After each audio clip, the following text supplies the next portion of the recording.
The shift of the switch, why XRP and XDC are the chosen ones. That is our video topic for the day. I believe you're going to really enjoy it. By the way, if you like these videos, do hit the thumbs up. Let's tag the algorithm. We produce these for free. We do have ads. In fact, we're going to have a decent ad right now, and we'll be right back. If managing your crypto feels like solving a puzzle, it's time to switch to Decent Wallet. It's just a few taps. You can manage, track, and secure your crypto with unmatched ease. And here's the best part. Grab your Decent Wallet at a discounted price by using the referral link below. Don't miss out on making your crypto experience smoother and more secure. Thank you for watching that. It benefits both channels and it really helps us out. And we sell a ton of them. Thank you for purchasing them. But today's topic, the shift of the switch and why XRP and XDC are the chosen ones. Max, what do you got for us? Well, once again, it comes from our brother in the community, Smoke, and he has just fabulous research. So follow over at SMQKEDQG, and you'll see it on the screen here in a bit anyway. So what is he referring to? Well, he gets into the nitty gritty. XDC adoption in trade finance is officially accelerating in, of course, 2025. We will mention a little bit about XRP here in a bit too. But ITFA's latest memo confirms what many have been anticipating. Blockchain is no longer just a concept in trade finance. It's happening now. That's right now. Quote, some lenders are already using digital asset technology as part of M-letter instruments using, for example, Inigio, Cargo X, and XDC Trade Network. XDC is already integrated into this framework, actively facilitating real-world trade transactions. This isn't future speculation, it's live adoption.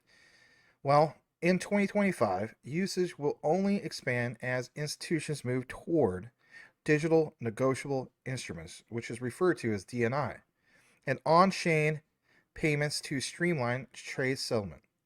Notably, Ripple was also mentioned as a potential player in digital trade finance. Guys, a lot of people always focus on XDC as only being that main solution, but to see Ripple part, that's a big deal. I think if anything, this is why you've seen in the past R3 Corda with XRP.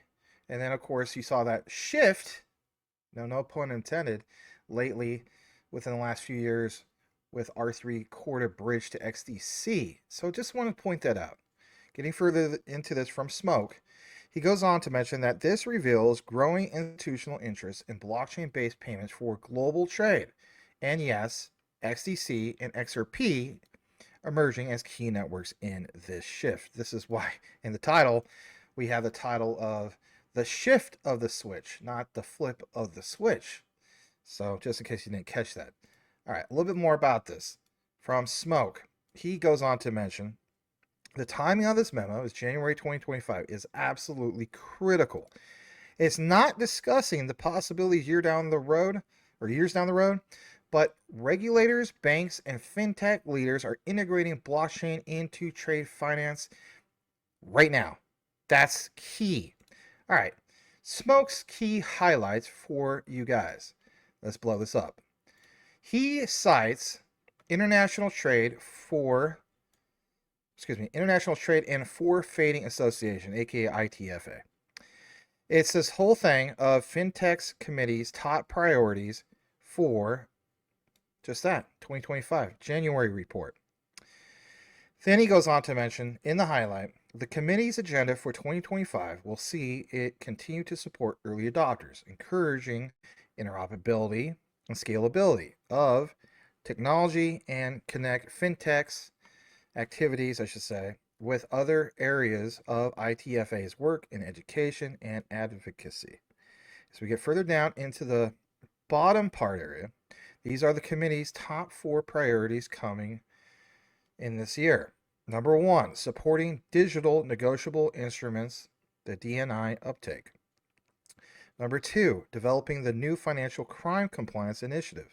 That's interesting. If you're not aware of it, like it says here, financial crime compliance is a #1 priority for banks, according to Andre Casterman. And of course, there's some other ones, and then we'll pull that up for you. Because when we get into that, this is what comes up. On the next page, it's number 3, launching a new digital payments in bank-to-bank trade workstream. This might be one of your key highlights from the whole video. Let's just be honest. I will read this part verbatim. The fintech company or committee is planning to widen its focus in 2025 to look at how to apply digital asset technologies to trade-related payments. This decision reflects moves by regulators around the world to work out how to create a regulatory framework around the use of stablecoins, cryptocurrency that has its value tied to another commodity, currency, or financial instrument. The European Union passes Markets and Crypto Assets Regulation, MiCA, in 2023, and the UK is looking to introduce stablecoin regulation via its property bill. Now, if you think about that, this is where we have real-world asset tokenization being turbocharged through regulations. Quote, if you combine DNI and tokenized payments, we have a fully digital environment where you can have digital bill of exchange and then a digital disbursement on-chain, according to Andre Casterman. This will allow for the more seamless movement of funds for trade and improve the speed and efficiency of global business. This is massive. And, sometimes people just look at price don't move much. But whatever the case be, Casterman in the highlight notes that the digital payments companies, such as, yes, Ripple, yeah, he's mentioning Ripple, and he's, an XDC guy, are looking at the trade finance market to see how their payment capabilities could support trade. And then also this quote from Andre Casterman, some lenders are already using digital asset technologies as part of analytic instruments using Inigio, CargoX, XDC Trade Network, but he states we will now be adding the on-chain payment leg to those trade flows to deliver, yeah, you read it right, faster settlement. So my key takeaway is I want you guys to all understand that it's there, and it always has been there, because it's other ones part of the ISO mix, recognizing each and every one's specific technologies. But who's the plug in the connector from a while back? It's R3 Corda. They recognized XRP years ago, and of course they got this big thing with XDC with the R3 Corda bridge. Moving forward, it's basically like this. It's understanding smoke is right. XDC adoption in trade finance is officially accelerating in 2025, and the chosen ones are XRP and XDC for trade. We need to stop saying it's just XDC. Your key takeaway from that will, before we kick it into this AI summary of why it all matters for XRP and XDC moving forward, Mr. Will Fix. Yeah, for me, the key takeaway is the use of XRP, probably the settlement part of that, but also with smart contract capabilities coming on board. I know there's some more development there that's been going on lately. The other dynamic thing is they're not waiting; they've already started, which means people are moving forward as if the SEC case is over.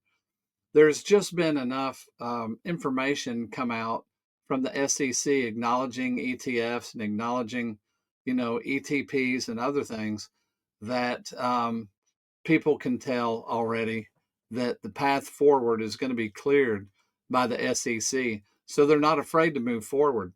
Doppler Finance, just added where you can earn a yield. And I got some XRP that I've deployed that way to observe and participate in it. But I just see people taking steps that doesn't require as much faith, since we know a new SEC leaders come in, and we know regulations are coming. So this is pretty exciting to see people go ahead and take action. So that's my take on this information. It's exciting to see. It means That really means that when we get clarification on regulations, it's already in play. So now it just becomes a matter of more adoption. Yes, absolutely. So with that said, we have this AI video from Daniel. That's our AI assistant. He has done an excellent job of summarizing the key findings from Smoke and also explaining to each and every one of us why it matters moving forward for both Ripple and also XDC. You want to stick around for that. That's going to go ahead and play here shortly. The International Trade and Forfeiting Association, ITFA, released a memo in January 2025 confirming that blockchain adoption in trade finance is accelerating, with XDC Trade Network, already being used in real-world trade transactions alongside platforms like Inigio and CargoX. Lenders are incorporating digital asset technologies into MLETR, model law on electronic transferable records, instruments, marking a shift from concept to live implementation. The memo highlights that 2025 will see further expansion as institutions adopt digital negotiable instruments, DNI, and on-chain payments to enhance trade settlement efficiency. Ripple, XRP, is also noted as a potential contender, signaling strong institutional interest in blockchain-based payment solutions for global trade. This development reflects immediate action by regulators, banks, and fintech leaders, not just future speculation. Why is this significant, and what does it mean for Ripple XRP and Xinfin XDC moving forward? The significance lies in the following. Real-world implementation. The move from theoretical discussions to live adoption, E2G, via XDC, Trade Network, Inigio, and CargoX, demonstrates that blockchain is no longer a speculative tool, but a practical solution being integrated by lenders, banks, and regulators. This validates its scalability and reliability in a high-stakes industry. Regulatory and institutional buy-in. The mention of MLETR instruments, an internationally recognized legal framework for electronic transferable records, shows that regulators are aligning with this shift, reducing legal uncertainties and encouraging broader adoption. Economic impact. Trade finance underpins trillions of dollars in global commerce annually. Streamlining it with blockchain could reduce costs, accelerate transactions, and unlock liquidity, especially for small and medium enterprises historically underserved by traditional systems. Competitive landscape. The inclusion of both XDC and Ripple, XRP, in the memo signals that blockchain networks are vying for dominance in this lucrative sector, fostering innovation and competition. Moving forward. Established position. XDC's integration into live trade finance transactions, e.g. via LETR instruments, positions it as a frontrunner. This early mover advantage could solidify its role as a go-to blockchain for trade-related digital assets and payments. Expansion in 2025. As institutions adopt digital negotiable instruments, DNI, and on-chain payments, XDC's usage is poised to grow. Its focus on trade-specific solutions, like digitizing bills of lading or invoices, aligns perfectly with this trend.